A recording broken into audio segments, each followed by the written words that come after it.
10ই জানুয়ারি 2026 আজকের দিনে পঞ্চাঙ্গ অনুসারে কোন কোন শুভকর্ম কোন সময় করলে আপনাদের ভালো ফল প্রাপ্তির সুযোগ থাকবে সে সম্পর্কে আলোচনা।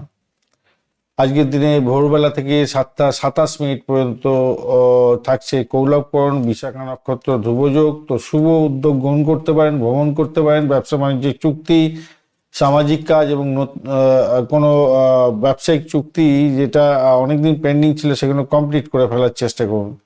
7টা 27 মিনিট থেকে 7টা 55 মিনিট পর্যন্ত সময় তৈতিলকরণ শুরু হয়ে যাচ্ছে, বিশাখা নক্ষত্র শেষ হয়ে যাবে। শিক্ষা, গবেষণা, অধ্যয়ন এবং আধ্যাত্মিক সাধনার ক্ষেত্রে ভালো হবে। 7টা 55 থেকে 1টা 42 মিনিট পর্যন্ত মাঝরাত্রির সময়টায় অনুরাধা নক্ষত্র, তৈতিলকরণ এবং ধ্রুবযোগ একত্রে থাকছে, তাই বন্ধুত্ব তৈরি করা, প্রেম নিবেদনের ক্ষেত্রে ভালো। সহযোগিতা পেতে পারেন বন্ধু বান্ধবদের থেকে, দলগত কাজের ক্ষেত্রে ভালো হবে। ধর্মীয় অনুষ্ঠানে যোগদান করতে যাচ্ছেন সেক্ষেত্রে ভালো হবে। মাঝরাত্রি 1টা 42 মিনিটের থেকে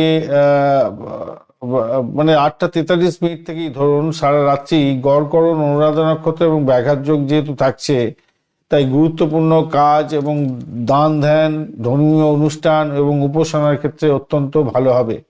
1টা 42 মিনিটের পরবর্তী সময় রাত্রিবেলায় ব্যাঘাত যোগ এসে যাচ্ছে, তাই নতুন উদ্যোগ, ভ্রমণ এবং আর্থিক সিদ্ধান্তর ক্ষেত্রে সতর্কতার সঙ্গে এগোতে হবে।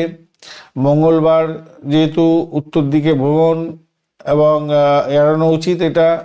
এছাড়া উত্তরমুখী যাত্রা এড়ানো উচিত আছে, উত্তর দিকে যাত্রা করবেন না আজকের দিনে। আর তিথি অনুযায়ী বিবাহ, গৃহপ্রবেশ, নতুন কোনো ব্যবসা শুরু এড়িয়ে চললে আপনাদের ক্ষেত্রে ভালো হবে। ধন্যবাদ বন্ধু, ভিডিওটি দেখার জন্য। লাইক, শেয়ার, কমেন্ট অবশ্যই করবেন। এই ধরনের ভিডিও পেতে অবশ্যই চ্যানেলটি সাবস্ক্রাইব করে রাখবেন। বন্ধু, সঙ্গে থাকুন, ভালো থাকুন।